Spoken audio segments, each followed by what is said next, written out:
Le défi, évidemment, c'est comment passer de la transformation personnelle, donc qui existe, à une transformation de la société. Alors, la transformation de la société, elle est éminemment désirable. L'altruisme n'est pas un luxe, n'est pas un noble idéal qu'on pourrait se permettre si tout allait bien, c'est une nécessité.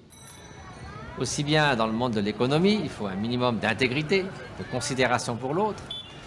Si on veut que la vie sociale soit conduise à une existence plus agréable à vivre, il faut que les conditions au travail, les conditions de liberté, la condition des femmes, que tous ces facteurs, pour qu'ils soient améliorés, il faut qu'on soit concerné par le sort des autres. Et être concerné par le sort des autres, c'est la définition de l'altruisme.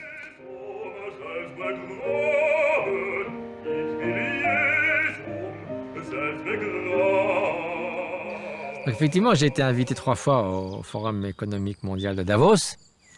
Alors ça peut être un peu surprenant, à moins de bouddhistes. Généralement, les journalistes qui sont là, notamment les Français, donc qu'est-ce que vous faites là? Et je leur dis à chaque fois, écoutez, je pourrais être dehors avec les manifestants anti-mondialistes, avec des petits drapeaux et des ballons. Mais généralement, ce que ces personnes souhaitent, c'est d'avoir une voix au sein de ces grands débats. Et à Davos, on vous laisse dire ce que vous voulez. Moi, le nombre de congrès où je suis allé, on m'a dit surtout parlez pas de ça, attention, le Tibet, on m'a jamais donné la moindre consigne sur ce que je devais dire ou pas dire à Davos. Une fois que vous avez passé la sécurité, vous pouvez vous adresser à Clinton ou n'importe qui, il n'y a plus de barrière. Donc ça, c'est d'un côté très enthousiasmant parce que vous avez quand même les gens qui sont les moteurs de la civilisation, du monde moderne. Et là, vous avez les meilleurs représentants de ce qu'on appelle la nouvelle économie, comme Ernst Fehr du Polytechnique de Zurich, qui dit l'altruisme ne peut pas être exclu des théories économiques parce que l'altruisme existe.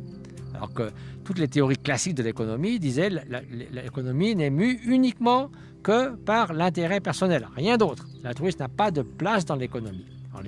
Ces économistes nouveaux disent mais c'est pas vrai. So we must at all times be aware of the needs of all, bridge the gap between the rich and the poor. Otherwise, what's the point of practicing compassion in our hermitages or our convent if at all times we are not ourselves compassion in action?